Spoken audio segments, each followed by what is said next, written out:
Missiles ఇవి. ఒక్కసారిగా మన డిఫెన్స్ మిలిటరీ టెక్నాలజీ అయినా చూసి ప్రపంచం మొత్తం అబ్బురపోయింది.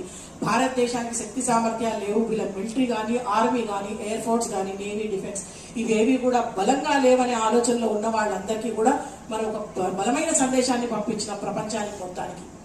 అది చేసింది ఇద్దరు ఆడవాళ్ళు మాత్రమే.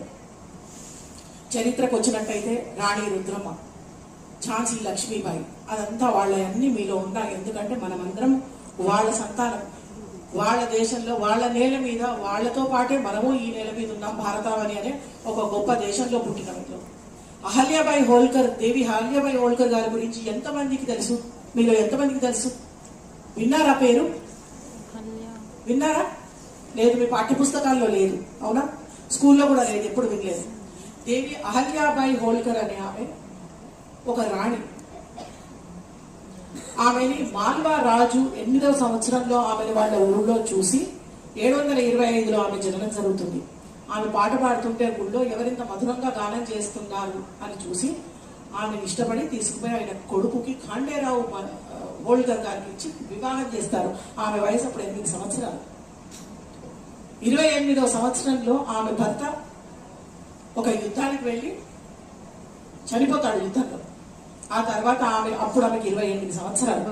ఆమె కూడా నేను సతీ సహగమనం చేస్తున్నాను అడుగుతుంది వాళ్ళ మామగారితో. ఆయన ఒప్పుకోరు, మల్హార్రావు హోల్కర్ గారు ఒప్పుకోరు. నువ్వు చేయడానికి వీల్లేదు, దేశ భారము, రాజ్యాన్ని పరిపాలించాల్సిన బాధ్యత నీ మీద ఉంది, నువ్వు బాగోగులు చూసుకోవాలి, కాబట్టి నువ్వు సతీ సహగమనం చేయడానికి వీలు లేదని ఆమెను ఆపుతారు. ఆపి ఆమెకి అన్ని రకాల విద్యలు, యుద్ధ విద్యలు, పరిపాలనా దక్షత,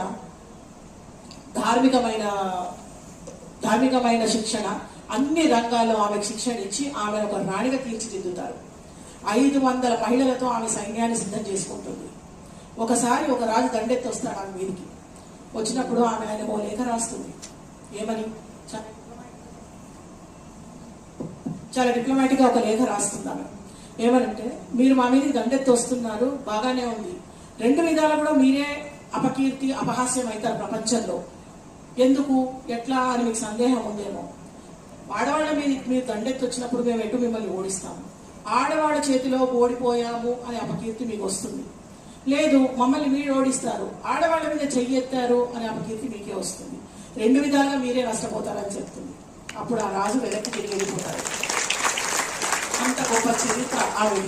దాదాపు 12,000 ధార్మిక కట్టడాలు దేశవ్యాప్తంగా, ఆసేతు హిమాచల పర్యంతం, అంటే కశ్మీర్ నుంచి కన్యాకుమారి వరకు, గుజరాత్ నుంచి అస్సాం వరకు ఎక్కడున్న అహల్యా